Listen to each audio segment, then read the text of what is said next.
नमस्कार मित्रांनो. मित्रांनो, आपल्या दैनंदिन जीवनामध्ये आपल्याला भरपूर कामे असतात. परंतु प्रत्येक कामाला पुरेसा वेळ देणं आपल्याच्यानं शक्य नसतं.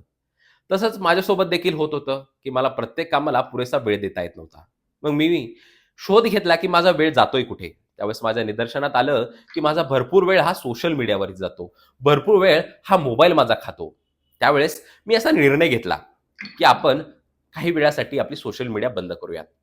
पण परत एक डोक्यात विचार आला, की आपण किती वेळासाठी बंद करायचं? 1 वर्षासाठी, 2 वर्षासाठी, 6 महिन्यासाठी. मग म्हटलं आपण 1 वर्षासाठी बंद करूयात.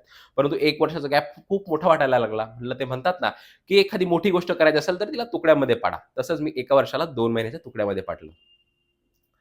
म्हणलं आपण तर या गोष्टी बघणार आहोत, आपल्यावर काय इफेक्ट होणार हे आपल्याला कळणारच आहे. पण सोबत इतरांनाही त्या गोष्टीचा रिझल्ट दिसला पाहिजे म्हणून म्हणलं आपण एक व्हिडिओ रेकॉर्ड करूयात आणि YouTubeला टाकूयात. म्हणजे जेणेकरून इतरांना देखील याचा रिझल्ट दिसेल.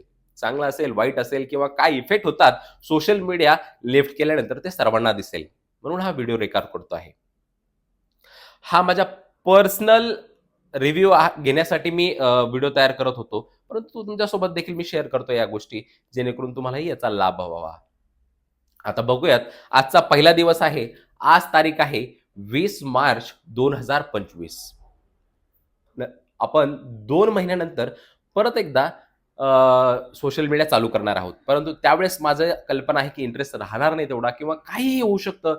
मधात काही होऊ शकतं, मला माहिती नाही. परंतु एवढं नक्की आहे, की याचा इफेक्ट सहन करणं खूपच अवघड होणार आहे. पण मी ते सहन करेल नक्कीच आणि बघूयात याचा रिझल्ट, याचा इफेक्ट माझ्यावर कसा होतो मित्रांनो. धन्यवाद. आजपासनं या मोबाईलला बाय-बाय नाही, काम पण करायचे आहे आपल्याला मोबाईलमध्ये. त्यामुळे आजपासनं या मोबाईलमधील सोशल मीडियाला बाय-बाय 2 महिन्यासाठी मित्रांनो. धन्यवाद. पुन्हा भेटूयात पुढच्या व्हिडिओमध्ये. थँक